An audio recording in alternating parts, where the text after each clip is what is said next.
केंद्र सरकार का बड़ा फैसला सामने आया है। कच्चे तेल के संकट के बीच केंद्र सरकार ने तेल कंपनियों और आम जनता को बड़ी राहत दी है। सरकार ने पेट्रोल डीजल पर एक्साइज ड्यूटी को घटा दिया है। पेट्रोल डीजल पर 10 रुपए की कटौती की गई है और इससे फिलहाल पेट्रोल और डीजल के दाम अभी नहीं बढ़ेंगे। पेट्रोल और डीजल पर लगने वाली एक्साइज ड्यूटी में 10 रुपए की कटौती की गई है। पेट्रोल पर एक्साइज ड्यूटी को 13 रुपए प्रति लीटर से घटाकर 3 रुपए कर दिया गया है, तो वहीं डीजल पर यह ड्यूटी पूरी तरह से खत्म यानी कि जीरो कर दी गई है। पेट्रोल और डीजल की कीमत बढ़ने से रोकने के लिए सरकार ने यह बड़ा कदम उठाया है। तो सरकार का बड़ा फैसला सामने आया। केंद्र सरकार ने आम जनता को राहत दी है।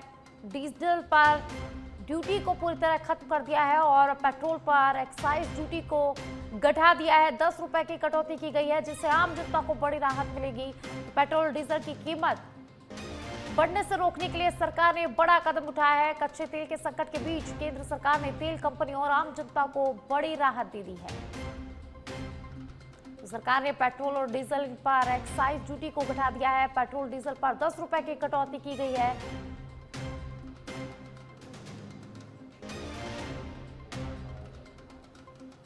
इससे फिलहाल पेट्रोल डीजल के दाम नहीं बढ़ेंगे।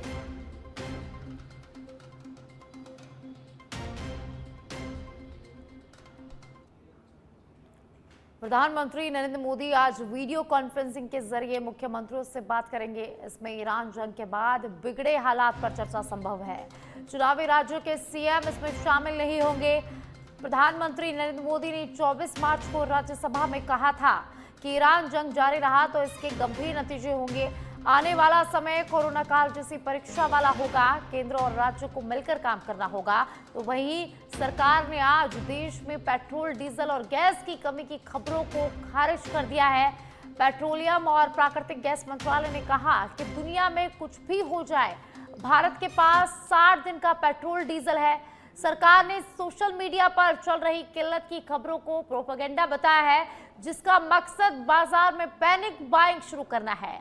मंत्रालय ने कहा कि शॉर्टेज की अफवाह फैलाने वालों पर सख्त कार्रवाई की जाएगी।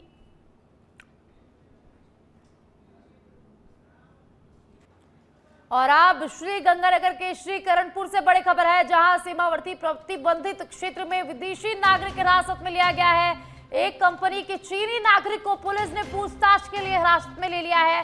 चीनी विदेशी नागरिक श्रीकरणपुर में बिना अनुमति के घूमता यहां पर मिला और इसके बाद नागरिक को हिरासत में लिया है पूछताछ के लिए। इस संबंध में उच्च अधिकारियों को भी अवगत करा दिया गया है। पुलिस और एजेंसियां अलर्ट मोड पर है। तो श्रीकरणपुर से बड़ी खबर, सीमावर्ती प्रतिबंधित क्षेत्र में विदेशी नागरिक मिला है। चीनी नागरिक को पुलिस ने हिरासत में ले लिया है और उससे पूछताछ की जा रही है। तो आपको बता दें कि श्रीकरणपुर में बिना अनुमति के ये जो नागरिक है वो घूमता यहाँ पर पुलिस को मिला। उसके बाद पुलिस ने नागरिक को हिरासत में लिया और उससे लगातार पूछताछ की जा रही है और इस संबंध में उच्च अधिकारियों को अवगत करा दिया गया है। इसके बाद पुलिस और एजेंसियां अलर्ट मोड पर है। तो श्रीगंगानगर के श्रीकरणपुर से ये बड़ी खबर सामने आ रही है, जहां एक चीनी नागरिक को पुलिस ने हिरासत में ले लिया है और उससे पूछताछ की जा रही है। आपको बता दें कि सीमावर्ती प्रतिबंधित क्षेत्र में ये विदेशी नागरिक जो है ये घूमता हुआ पुलिस को मिला। इसके बाद पुलिस ने बड़ी कार्रवाई करते हुए नागरिक को पूछताछ के लिए हिरासत में ले लिया है और अब लगातार नागरिक से पूछताछ की जा रही है। आपको बता दें कि उच्च अधिकारियों को भी इसके बारे में अवगत करा दिया गया है। उसके बाद पुलिस और एजेंसियां अलर्ट मोड पर है। तो श्रीकरणपुर से बड़ी जानकारी, जहां एक चीनी नागरिक बिना अनुमति के घूमता हुआ मिला। इसके बाद पुलिस ने कार्रवाई करते हुए इसको हिरासत में ले लिया है और लगातार नागरिक से पूछताछ की जा रही है। उच्च अधिकारियों को अवगत करा दिया गया है और इस मामले के बाद पुलिस और एजेंसियां अलर्ट मोड पर है।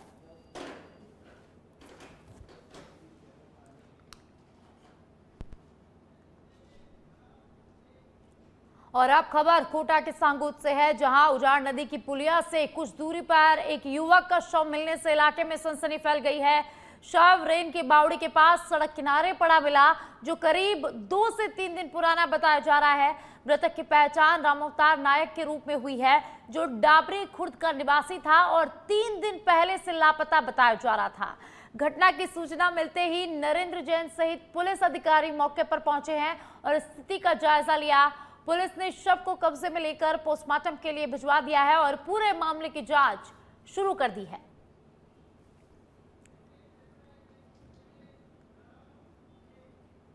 और अब खबर बीकानेर से है, जहां सरकार के आदेश के बाद भी नहीं रुकी खिजड़ी कटाई। गाड़वाला गांव की रूही में 26 खिजड़ी के पेड़ काटे गए हैं। खिजड़ी कटाई को लेकर पर्यावरण प्रेमियों में भारी रोष देखने को मिल रहा है। पर्यावरण संघर्ष समिति के संयोजक राम गोपाल बिश्नोई सहित कार्यकर्ता मौके पर पहुंचे। 12 फरवरी को खिजड़ी काटने पर रोक लगा दी गई थी, लेकिन उसके बाद भी 138 पेड़ यहां पर काटे गए हैं। एक पर भी कोई कार्रवाई नहीं की गई है। प्रशासन से उचित कार्रवाई की मांग रखी गई है। आज मंत्री जोगाराम पटेल से प्रतिनिधि मंडल की मीटिंग होगी। खिजड़ी कटाई के रोकथाम को लेकर अपना रोष यहां पर जताएंगे।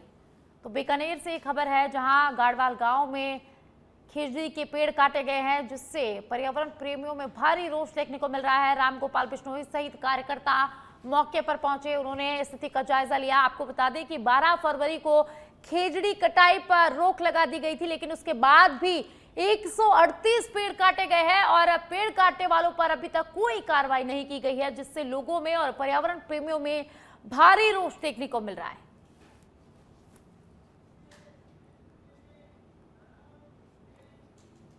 अलवर जिले के खेरली थाना क्षेत्र के सीमावर्ती गांव खेलरी रेल में देर रात करीब 9 बजे एक दर्दनाक सड़क हादसा हो गया। बोरिंग मशीन पर मजदूरी करने वाला सायपुर निवासी गोपाल शर्मा ट्रैक्टर के मडगाड़ पर बैठकर चालक के साथ गांव लौट रहा था और इसी दौरान सड़क पर बने डिवाइडर से ट्रैक्टर उछल गया, जिससे वह संतुलन खोकर उसी ट्रैक्टर के में लगी बोरिंग मशीन के नीचे आ गया और गंभीर रूप से घायल हो गया है। हादसे के बाद मौके पर ग्रामीणों की भारी भीड़ जमा हो गई। सूचना मिलते ही खेरली थाना पुलिस मौके पर पहुंची और गश्ती दल यहां पर मौके पर पहुंचकर एएसआई सूरज यादव ने ग्रामीणों और 108 एम्बुलेंस की मदद से घायल को खेरली उपजिला अस्पताल पहुंचाया, जहां चिकित्सकों के काफी प्रयास के बावजूद उसकी जान नहीं बचाई जा सकी। आज मनडीओ सूरजमल एएसआई गश्त करता हुआ जौन फाटक से आगे पहुंचा, जहां पर काफी लोगों की भीड़ एकत्रित हो रही थी।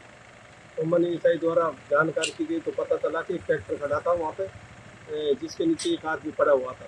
तो मौके पर जाकर देखा तो आदमी घायल अवस्था में था, जिसको 108 एम्बुलेंस की सहायता से हॉस्पिटल पहुँचाया गया।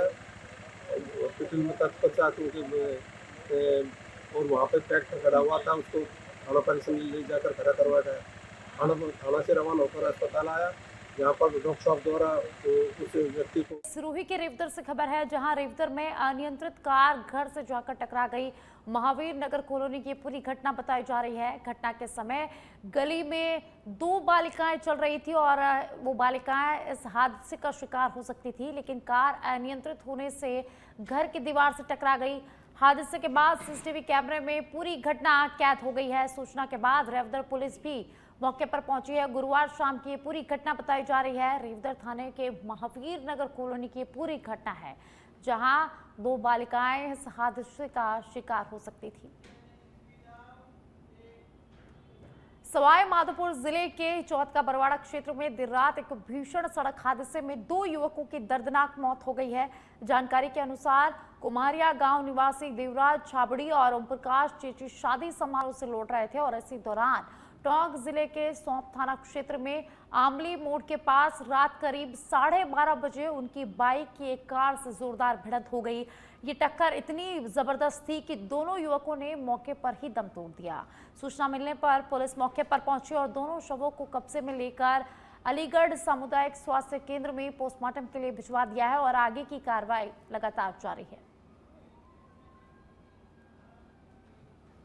अयोध्या में आज 10,000 मंदिरों में रामनवमी मनाई जाएगी। खास आयोजन राम मंदिर में होगा और यहां दोपहर ठीक 12 बजे रामलला का सूर्य तिलक किया जाएगा।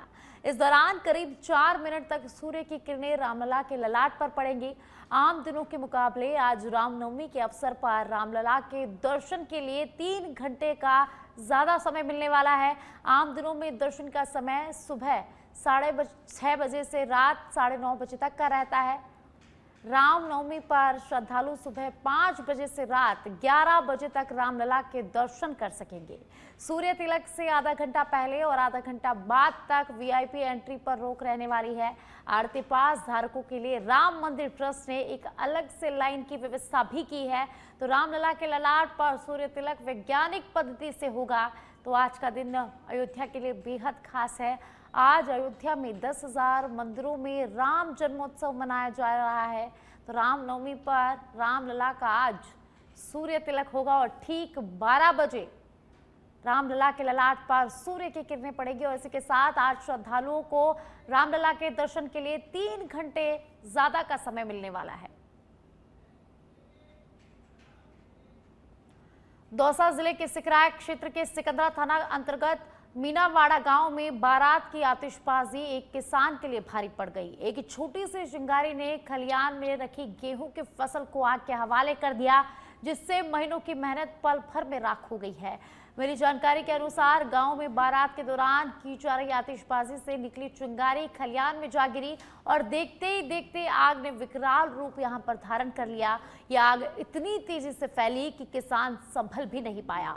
इस आगजनी में गोपाल राजपूत और समान सिंह राजपूत के खेत पर साझेदारी में किसान महेश सैनी द्वारा तैयार की गई गेहूं की फसल पूरी तरह से जलकर नष्ट हो गई।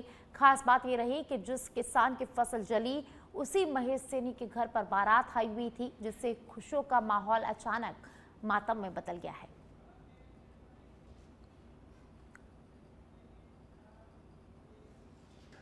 दौसा से खबर है, जहां दौसा शहर में भीषण आग की घटना सामने आई। जहां लालसोट रोड स्थित बैंक ऑफ इंडिया के पास एक अस्थायी जूते चप्पल की दुकान जलकर पूरी तरह से राख हो गई है।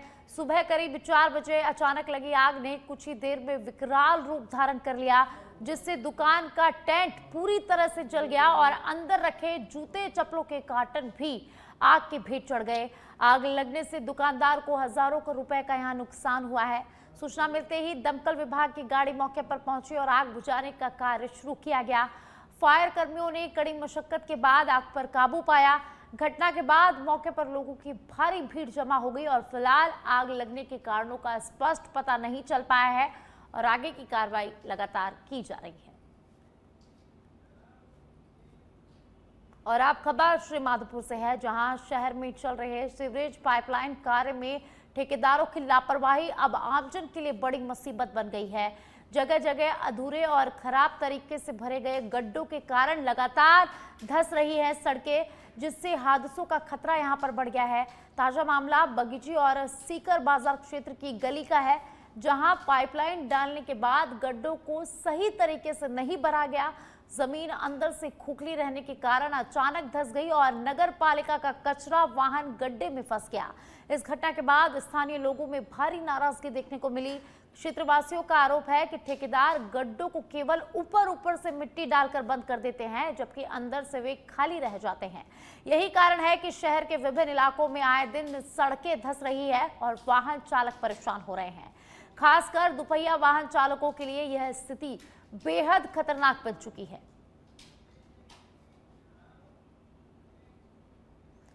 और अब खबर सीकर से है, जहां रामनवमी के अवसर पर आस्था का सैलाब उमड़ पड़ा। जहां रघुनाथ मंदिर से भव्य शोभा यात्रा निकाली गई और शहर के विभिन्न मोहल्लों से बड़ी संख्या में श्रद्धालु डीजे के साथ इसमें शामिल हुए और भजनों पर झूमते नजर आए।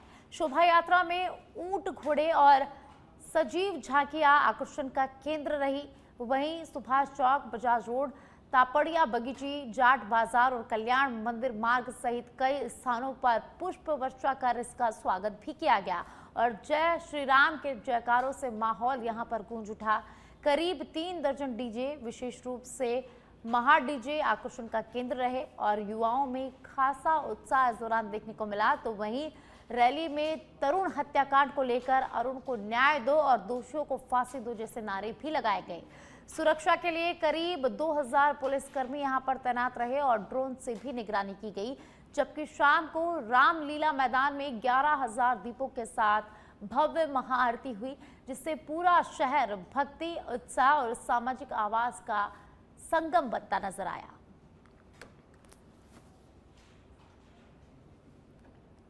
सीकर में रामनवमी का उत्सव बड़ी धूमधाम से मनाया गया।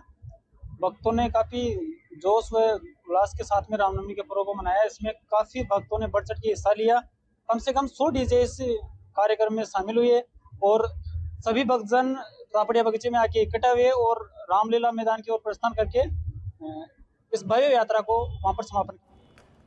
शेयर बाजार में आज गिरावट आई है। सेंसेक्स 1000 अंक की गिरावट के साथ 74,300 पर आ गया है, तो वहीं निफ्टी में भी 300 अंक की गिरावट आई है। ये 23,000 पर कारोबार कर रहा है। सेंसेक्स के 30 शेयरों में से 25 में गिरावट आई है। आज ऑटो और बैंकिंग शेयरों में भी बिकवाली हुई है, तो सेंसेक्स 1000 अंक में बढ़ोतरी हुई है। निफ्टी 300 अंक टूटा है, 23,000 पर कारोबार है। ऑटो और बैंकिंग शेयरों में बिकवाली हुई है, तो सेंसेक्स 1000 अंक से गिरकर 74,300 पर हो गया है, तो वही निफ्टी भी 300 अंक टूटा है।